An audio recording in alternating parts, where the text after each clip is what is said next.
তো রাতের খাবারের জন্য আমরা আস্তে আস্তে সবাই ডাইনিং টেবিলে চলে আসছিলাম। আর এক রাতের জন্য আসা।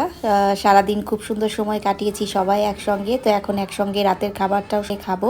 তো বসে গেছি। তো খাবারে তো ছিল পরোটা, তান্দুরি চিকেন ছিল, রায়তা ছিল, একটা সবজি ছিল আর একটা মিষ্টি আইটেম ছিল। তো পরিবারের সবাই মিলে একসঙ্গে খুব ভালো একটি দিন কাটালাম। এরপরে রাতের পর তো পরের দিন সকালে আমরা চলে যাব। তো খুব সুন্দর সময় এখানে আমরা কাটিয়েছি, খুবই ভালো লেগেছে। কারণ এভাবে একসঙ্গে সবাই মিলে আমাদের আসলে সেভাবে কখনো ঘুরতে যাওয়া হয়নি, এই প্রথমে আমরা সেখানে গিয়েছি। তো এরপরে খাওয়া দাওয়া করলাম, করে পরের দিন সকালে আসলে আজকে 11টার সময় আমাদের চেক আউট। তো মোটামুটি সকালেই আজকে উঠে গেছি।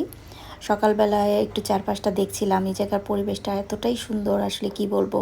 গ্রামের ভিতরের পরিবেশটা সবসময় আমার খুবই ভালো লাগে। তো সকালের নাস্তায় ওরা যেটা দিয়েছিল, পরোটা সবজি দিয়েছে, সাথে পেয়ারা দিয়েছে আর ডিমের দুইটা অপশন রেখেছে, একটা ডিমের অমলেট আর একটা ডিম পোচ, আর একটা সুজির মতো একটা আইটেম ওরা দিয়েছিল। তো এই ছিল আমাদের আজকে সকালের নাস্তা। তো নাস্তাটাও ভালোই ছিল। তো মানে ওভারঅল ওদের খাবার দাবারগুলো সব কিছুই আমাদের কাছে খুবই ভালো লেগেছে।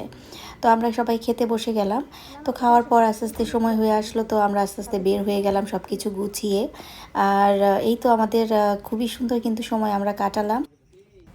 তো আশা করছি পরিবারকে নিয়ে আবার কখনো একসঙ্গে হলে, আবার আমি যখন দেশে যাব তখন হয়তো একসঙ্গে কোথাও ঘুরতে যাব। আসলে পরিবারকে সঙ্গে নিয়ে ঘোরার মজাটাই কিন্তু আলাদা।